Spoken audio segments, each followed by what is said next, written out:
మనిషిలో సాధించాలనే పట్టుదల ఉంటే ఏ లక్ష్యాన్నైనా ఈజీగా చేరుకోవచ్చు. కొందరు ప్రారంభించి మధ్యలో అపజయాలు రాగానే లక్ష్యాన్ని వదిలేస్తారు.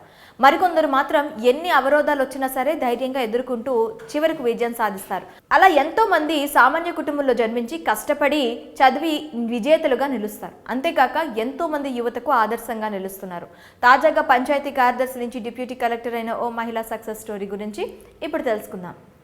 ఆంధ్రప్రదేశ్ రాష్ట్రం అన్నమయ్య జిల్లా నందులూరు మండలం టంగుటూరు గ్రామానికి చెందిన లక్ష్మీ ప్రసన్నది మధ్యతరగతి కుటుంబం. ఆమెకు చిన్నతనం నుంచి ప్రజాసేవ చేయాలని కోరుకుండేది. అందుకోసం ప్రభుత్వ ఉద్యోగం సంపాదించాలని కలలు కనేది. లక్ష్మీ ప్రసన్న స్థానిక జెడ్పీ ఉన్నత పాఠశాలలో 10వ తరగతిని పూర్తి చేశారు. అనంతరం తిరుపతిలో చైతన్య జూనియర్ కాలేజ్లో ఇంటర్ చదివారు. రాజంపేటలోని అన్నమాచార్య ఇంజనీరింగ్ కాలేజ్లో బీటెక్ పూర్తి చేశారు. అనంతరం తన లక్ష్యం వైపు అడుగులు వేశారు.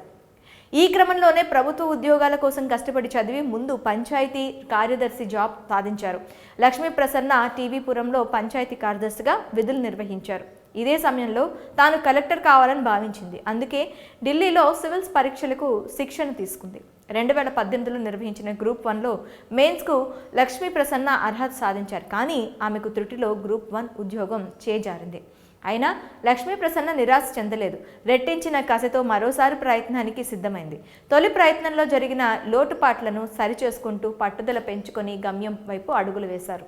2023లో నిర్వహించిన గ్రూప్ 1లో ఆమె అనుకున్న లక్ష్యాన్ని సాధించారు. రాష్ట్ర స్థాయిలో 3వ ర్యాంకుతో సంచలనం సృష్టించారు. ప్రస్తుతం మంగళగిరిలో హెచ్ఆర్డీఏలో ఆమె ట్రైనింగ్ తీసుకుంటున్నారు. ఈ శిక్షణ అక్టోబర్ 4తో పూర్తి కానుంది. ఈ నేపథ్యంలోనే ఒంగోలు ఆర్డీఓగా నియమితులయ్యారు. లక్ష్మీ ప్రసన్నకు చంద్రదీప్ అనే వ్యక్తితో వివాహం జరిగింది. ఆయన అనంతపురం జిల్లాలో పంచాయతీ కార్యదర్శిగా విధులు నిర్వహిస్తున్నారు. లక్ష్మీ ప్రసన్న త్వరలోనే ఒంగోలు ఆర్డీఓగా బాధ్యతలు స్వీకరించబోతున్నారు. లక్ష్మీ ప్రసన్నకు తొలి పోస్టింగ్ కీలకమైన ప్రకాశం జిల్లా ఒంగోలులో రావడం విశేషం. ఈమె కష్టపడి చదివి అనుకున్నది సాధించి జీవితంలో ఉన్నత స్థాయికి చేరుకున్నారు. ఈ యువ డిప్యూటీ కలెక్టర్ ఎంతో మంది యువతకు స్ఫూర్తిగా నిలుస్తున్నారు. అన్ని సౌకర్యాలుండి చదువులకు నిర్లక్ష్యం చేసే వాళ్ళు ఒకవైపు అయితే కష్టాల సంద్రాన్ని ఈదుతూ చివరకు విజయం సాధించిన వారు మరోవైపు ఉన్నారు.